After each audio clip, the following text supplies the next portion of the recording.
छी दीदी, तुमने मेरा चिकन खा लिया, इसका मतलब तुमने मुझे माफ कर दिया है। तो मैं भी खाती हूँ। लाजवाब है।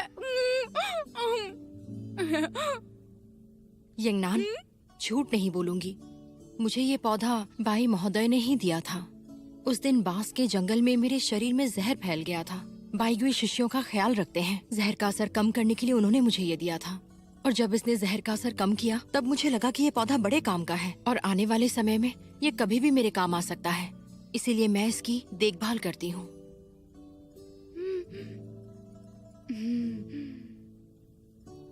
दीदी, तुम कितनी अच्छी हो। मेरे भाई जैसी बिल्कुल नहीं, जो बचपन से मुझे बहुत मारता है। वो दूसरे भाइयों जैसा बिल्कुल नहीं है। और तुम एक बात जानती हो, इस समय मुझे एक ऐसी बहन चाहिए जो मुझे सब सच सच बताए। और तुम्हें पहली बार देखते ही मैं समझ गई थी कि तुम बहुत अच्छी इंसान हो। मैं युयिंगनान मेरे सारे लजीज पकवानों को तुम्हारे साथ बांटना चाहती हूँ। तुम मेरी बहन क्यों नहीं बन जाती? तुम मुझे पहले से ही दीदी तो कह ही रही हो।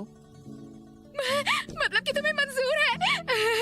तो अब से मैं तुम्हें ची दीदी नहीं बुलाऊंगी, सिर्फ दीदी बुलाऊंगी। दीदी, दीदी, तुम्हें दीदी बुला सकती हो ना?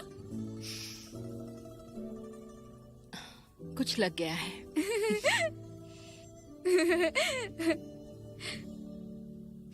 हाँ?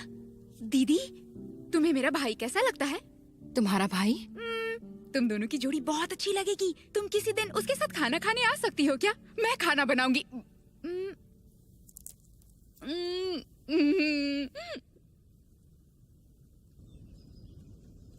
जल्दी करो, कक्षा में जाना है। आ रहा हूँ। देर नहीं कर सकते, नहीं तो सजा मिलेगी। चलो।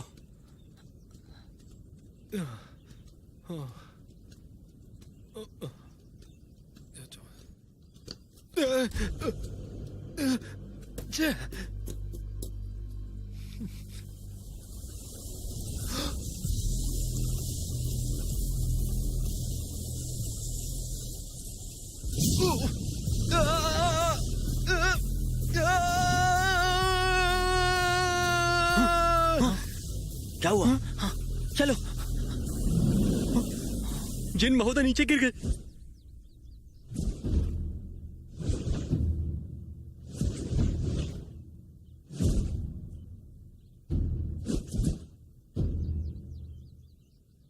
बाय महोदय, बाय महोदय।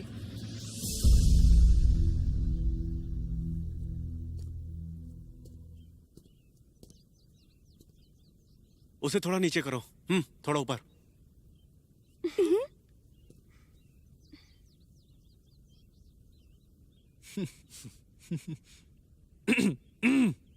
सुनो, इधर।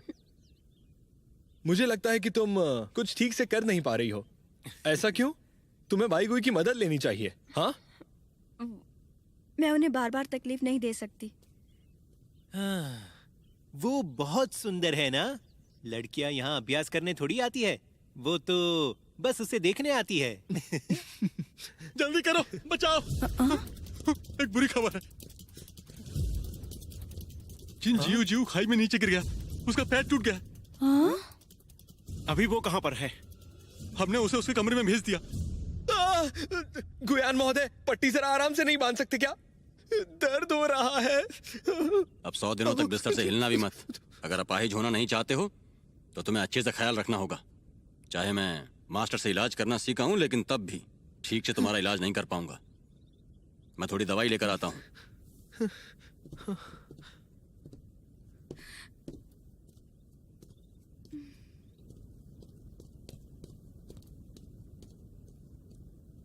बहुत बुरा हुआ। एक बात बताओ, कोई मोई चोटी पर इतने लोग जाते हैं लेकिन आज तक कभी कोई वहां से गिरा नहीं, फिर तुम कैसे गिर गए? जरूर तुमने कोई गलत काम किया होगा जो कि ऊपर वाले को पसंद नहीं आया और इसीलिए तुम। यूइंग ची, क्या तुम मेरा मजाक उड़ा रहे हो? मैं वहां पर उस चोटी से अपने आप नहीं गिरा था, किसी ने मुझे धक्का दिया था। हटो हटो हटो। तो चलो हम सबको बताओ कि तुम्हें किसने धक्का दिया था? वो था भाई गुई, उसने ही मुझे धक्का दिया था। जिन जूजू, ये क्या कह रहे हो?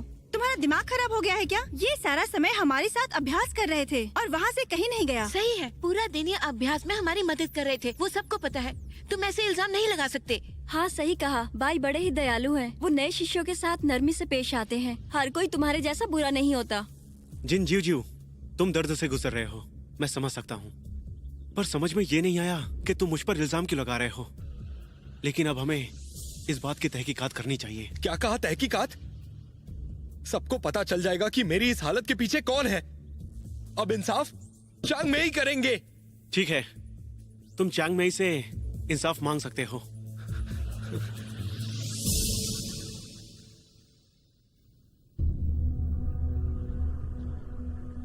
क्या हुआ वो शुरू से बताओ।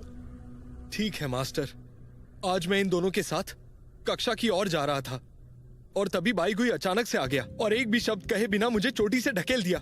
अगर सही समय पर ये दोनों वहां नहीं आते तो अब तक मैं मर गया होता। चलो बताओ मास्टर को सच क्या है? हाँ, ये सही कह रहा है। आपकी इजाजत हो तो मैं इनसे कुछ सवाल पूछना चाहता हूँ। तो बताओ जिन, क्या तुम्हारी और मेरी कोई दुश्मनी है? तुमने कुछ नहीं कहा, इसका मतलब हमारी कोई दुश्मनी नहीं है। और अब दूसरा सवाल, मैंने ही तुम्हें उस चोटी से नीचे धक्का देकर नीचे गिराया था, क्या तुम्हारे पास कोई सबूत है? सबूत चाहिए? मेरी ये हालत हुई है, क्या ये सबूत काफी नहीं है?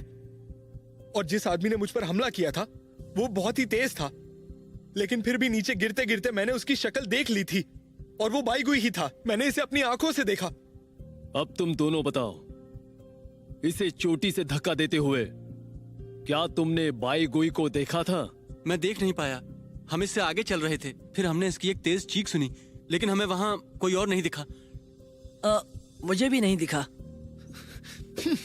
जिन जूजू, तुम अब भी सच नहीं बता रहे हो, झूठ बोलना बंद करो। पर मैं बिल्कुल सच कह रहा हूं। ठीक है, मैं बताता हूं। कक्षा में आज मैंने हिसाब की किताब में वो खत रखा था। ये कैसे लग रहा है? मुझे तो लगता है ये झूठ बोल रहा है। और बाई गुई को इस बारे में पता चल गया होगा और उसे गुस्सा आया होगा, तभी गुस्से में आकर इसने मुझे चोटी से नीचे धक्का दे दिया। जिन जीजू, तुम कितने बुरे हो, ऐसा कैसे कर सकते हो तुम? हाँ, मैं अच्छे से जानता हूँ, वैसा करके मैंने गलती की थी, पर मैं अकेला नहीं था, ये दोनों भी साथ थे। पर मैं यिंगनान के साथ बस मजाक कर रहा था। मजाक करना कोई गुनाह तो नहीं है ना? पर बाई गुई ने जो मेरे साथ किया वो एक घिनौना अपराध था। चुप रहो। अपने साथी शिष्य पर झूठा इल्जाम लगा रहे हो। मास्टर, मेरी बात तो सुनिए। खामोश। मुझे विश्वास नहीं होता कि मैंने तुम जैसे इंसान को मेरा शिष्य बनाया। गलती करते हो और उसे मानते भी नहीं, दूसरों को फंसाते हो। ये संयुक्त कक्षा शूशन और शांगशु की एक अहम योजना है और तुम जैसे घटिया इंसान इसका हिस्सा नहीं बन सकते। अब तुम शांगशु में वापस जाओ और अच्छे से सोचो। मेरी इजाजत के बिना एक कदम भी मत हिलाना। जाओ। जी। अब चलो, जल्दी करो, चलो यहाँ से। चलो।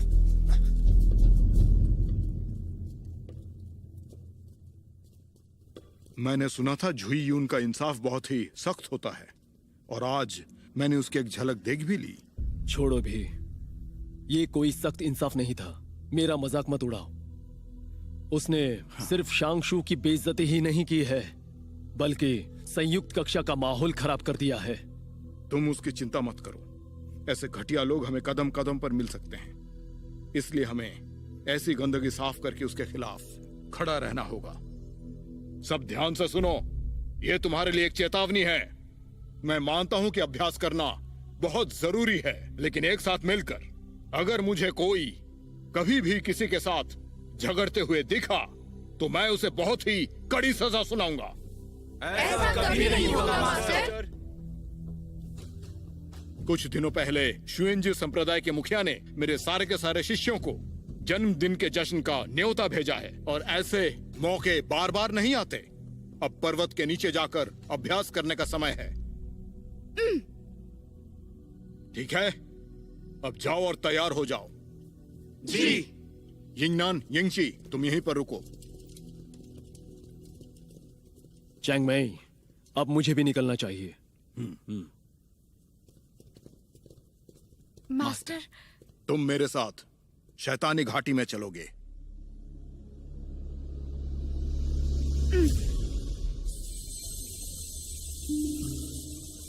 मास्टर, शायद हमें सुनहरी तितली को इस तलवारों की सरनी में भेजना चाहिए।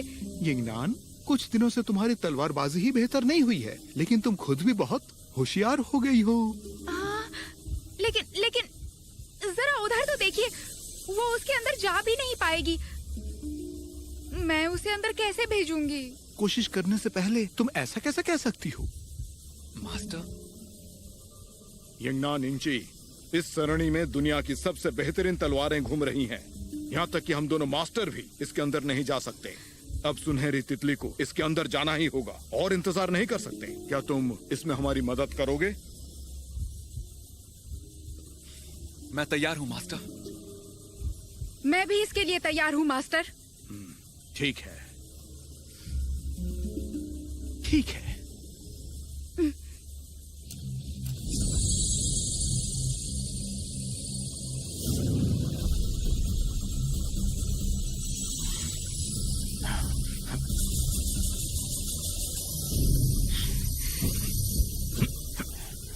यिंगनान, तैयार हो जाओ। जी।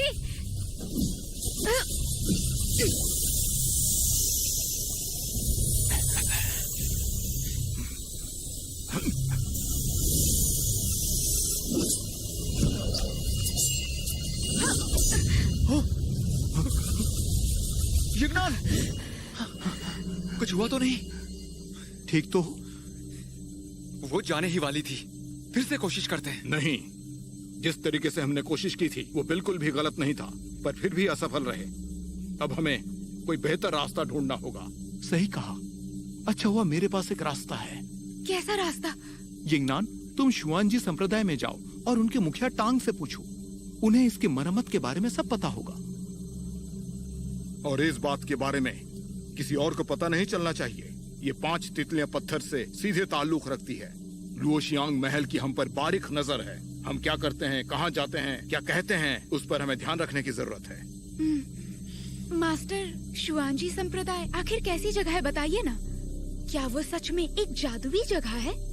मैं उसके बारे में और जानना चाहती हूँ मास्टर। शुआनजी संप्रदाय और सुशांत संप्रदाय का एक लंबा इतिहास है।